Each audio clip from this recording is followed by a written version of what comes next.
Look at the contaminants in this liquid metal. It seems like it wants to be together, but it really doesn't. See,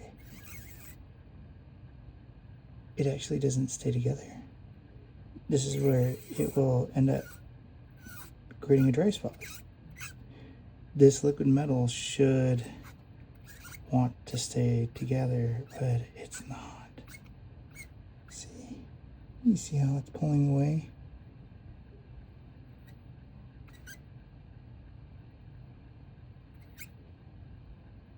You see, something's not right with this liquid metal.